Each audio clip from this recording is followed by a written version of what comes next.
जी मैं पानी का लोटा चढ़ाते चढ़ाते मेरा पूरा कम से कम मेरे को 8 साल हो गया और मेरी जिंदगी में सुख बिल्कुल नहीं आया।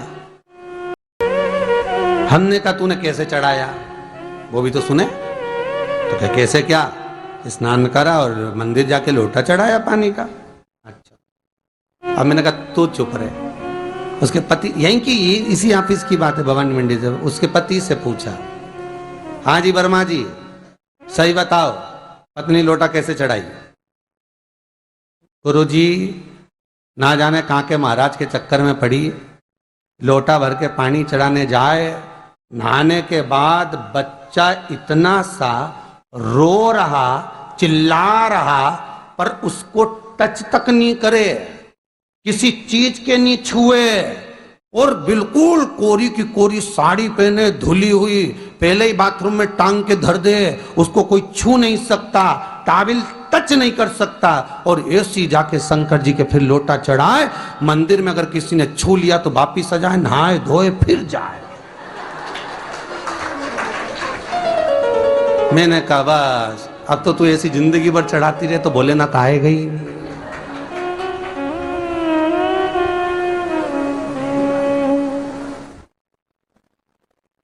सत्य बोलो रे मिलेगा। कई लोगों ने पूछा शंकर को रिझाने के लिए कौन से कलर के कपड़े पहने कि शिव राजी हो जाए। शंकर को पाने के लिए कपड़ा बदलने की जरूरत नहीं होती, शंकर को पाने के लिए कलेजा बदलने की जरूरत होती है, शंकर मिल जाता है। कपड़े से शिव कभी नहीं मिला साहब। आप कौन से कलर के कपड़े पहन रहे हो, ये शिव प्राप्त नहीं करोगे हो। सफेद पहन लिए, लाल पहन लिए, केसर के पहन लिया, उससे शंकर नहीं मिल रहा हो।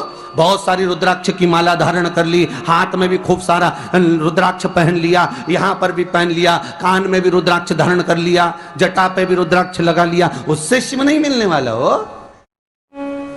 अरे भाई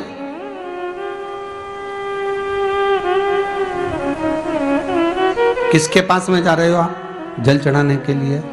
जम के बोलिए जरा। शंकर जी के पास। शंकर जी कौन है? तुम्हारे कौन से मतलब नहीं है। भगवान को तो केवल इतना मतलब है कि आप मन कैसा लेकर आए हो। ये तन साफ करने से, स्नान करने से, खूब रगड़ रगड़ के नहाने से, लक्स पेयर से, खूब घिस घिस के नालों ने, क्रीम ने, पाउडर, डेंटिंग पेंटिंग करके फिर भगवान के पास जाओ और बढ़िया 2-4 घंटे तक फैशन करके भगवान को रिझाओ। भगवान रिझेगा? खाए कि शंकर को एक बार प्रणाम करने का फल क्या है कि 10 अश्वमेध यज्ञ के स्नान का जो फल होता है वो मात्र शंकर को प्रणाम करने से मिल जाता है। कितना? 10 अश्वमेध यज्ञ के स्नान का जो फल है शंकर को मात्र प्रणाम करने से मिल जाता है। पर गर्ग संहिता कहती है कि 10 अश्वमेध यज्ञ के स्नान के बाद भी मनुष्य का जन्म वापिस मिल सकता है। मतलब वापिस तुम्हारा जन्म हो सकता है, किसी भी रूप में हो जन्म हो सकता है। पर शिव पुराण कहती है, गर्ग संहिता कहती है, स्कंद पुराण कहती है, नर्मदा पुराण कहती है कि महाराज इतना जरूर है कि शिव को प्रणाम करने का फल उतना है कि 10 अश्वमेध यज्ञ के स्नान का फल मिल जाता है। पर गर्ग संहिता कहती है कि शंकर के चरणों में अगर प्रणाम कर लिया तो ये पक्का है कि अश्वमेध यज्ञ का फल भले कट जाए पर शंकर के प्रणाम का फल नहीं कटता, उसका वापिस जन्म नहीं होता और वो शिव का हो जाता, वो शंकर का हो गया, फिर उसका जन्म नहीं है महाराज।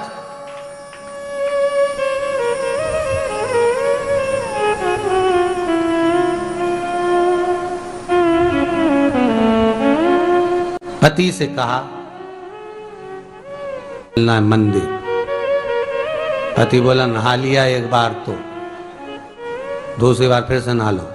होता एक सास बेचारी मायके जाना था, मौसी की यहाँ शादी थी, अब उसने बहू से कहा बेटा मेरे को जाना है, अपने घर में छोटे से लड्डू गोपाल, उनकी सेवा है, तू एक काम कर कि तू सेवा कर लेगी क्या? हाँ मम्मी, उसमें क्या है, करना क्या तुम बताओ, बस सुबह से 3 बार ताली बजाना, भगवान को उठाना, पात्र में रख के नहलाना, उनको पोंछना, कपड़े पहना देना, इत्र लगा देना, चंदन लगा देना, मुकुट लगा देना, सुंदर अलकावली सब पिनाने के बाद में भगवान को दर्पण दिखाना। जब भगवान को कांच दिखाए, दर्पण दिखाए, भगवान मुस्कुरा दे, तब भगवान को भोग लगा देना। हाँ मम्मी इतना तो मैं करूंगी, और बाद में भगवान को वापिस सुला देना। हाँ इतना सा कर लूंगी। सास बिचारी कह के चली गई। अब बहू सुबह से उठ के 3 बार ताली बजाई, भगवान को उठाया, बिठाया, नहवाया, तैयार कर दिया। तैयार करके जो दर्पण दिखाया तो भगवान तो मुस्कुराया ही नहीं। अब इसको कौन समझाए कि पीतल की मूर्ति कोई हंसे है? पर उसने तो विचार करा कि सास कह के गई भगवान जब मुस्कुरा दे तो उनको भोग लगा देना। अब भगवान तो कोई मुस्कुराए नहीं, ये दर्पण दिखाया। इसको लगा कि मेरी सेवा में कोई कमी रह गई। इसने भगवान का कपड़ा वपड़ा वापिस उतारा, इनको वापिस रजाई में सुला दिया। अब भगवान को वापिस रजाई में सुलाया, फिर आ गई, 3 बार फिर ताली बजाई, भगवान को फिर उठाया, फिर बिठाया, बिठाने के बाद में फिर उनको कपड़े वपड़े पहनाकर फिर दर्पण दिखाया, पर भगवान तो मुस्कुराया ही नहीं। ये वापिस इस सेवा में गलती रह गई। वापिस इसने सब कपड़ा उतारा, भगवान को फिर सुला दिया। सुबह 8 बजे से नहवा रही, कपड़े पहना रही और सुला रही। 1 बज गई।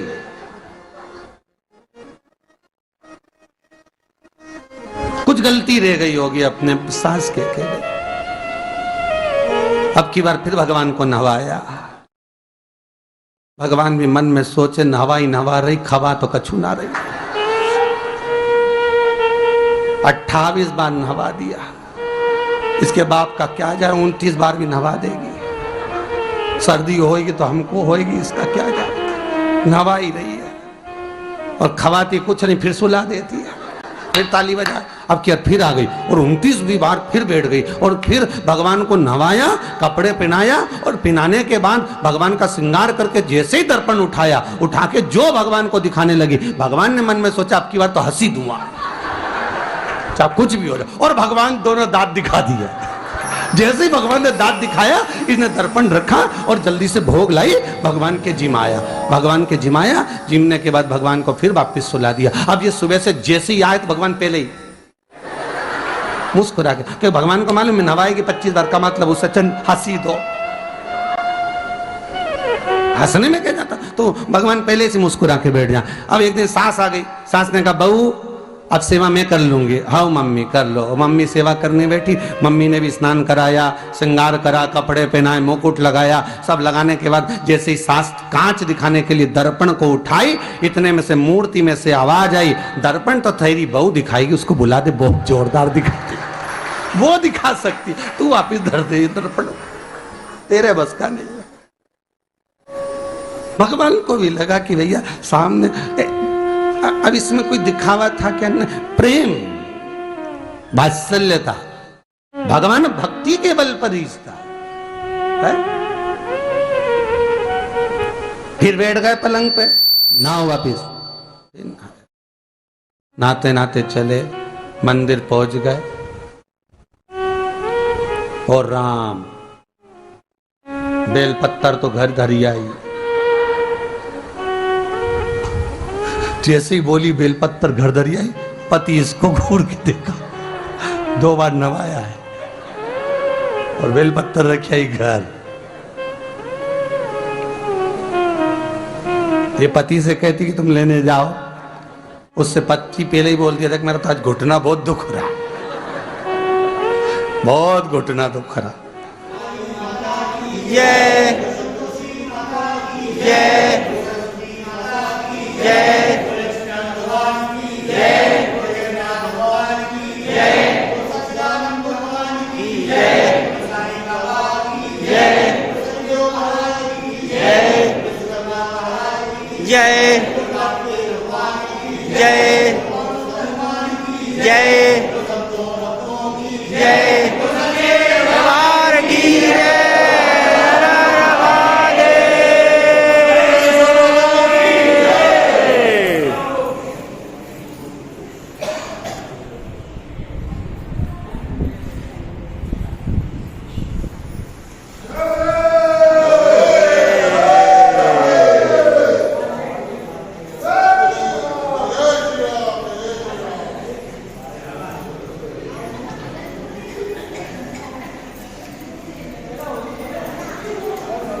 ठीक है,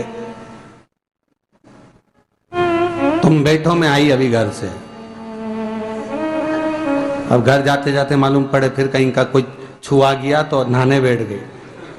फिर आई, इसकी जो पूजन की थाली रखी थी, कोई भगत आया बेचारा, उसने सोचा मंदिर की थाली है, सब चढ़ा चुड़ू के चले गया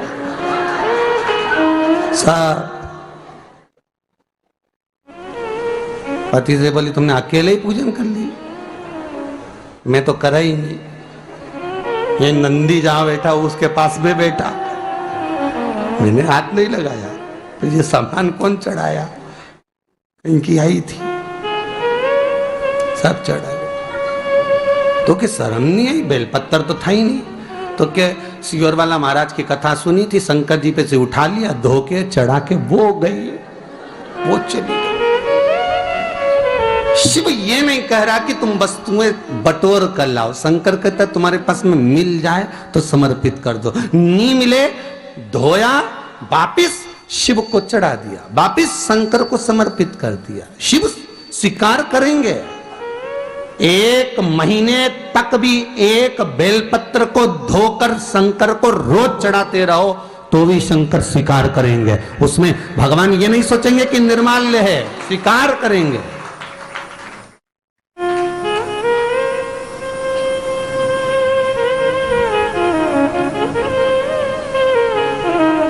इसका मतलब ये नहीं है कि तुम मंदिर के घर से अगर पास में लगी हो, नजदीक में लगी हो, 8, 10, 15 घर छोड़कर कुछ थोड़ी दूरी पर भी बेलपत्र लगी हो तो लेकर जरूर जाना, नहीं तो कहीं कहीं की इतनी आलसन। उन्होंने कहा सियोर वाला महाराज बोला तुम तो उठा उठा के चढ़ा दो, तो भगवान के मंदिर में ही बेलपत्र नहीं जाए मालूम पड़े हो।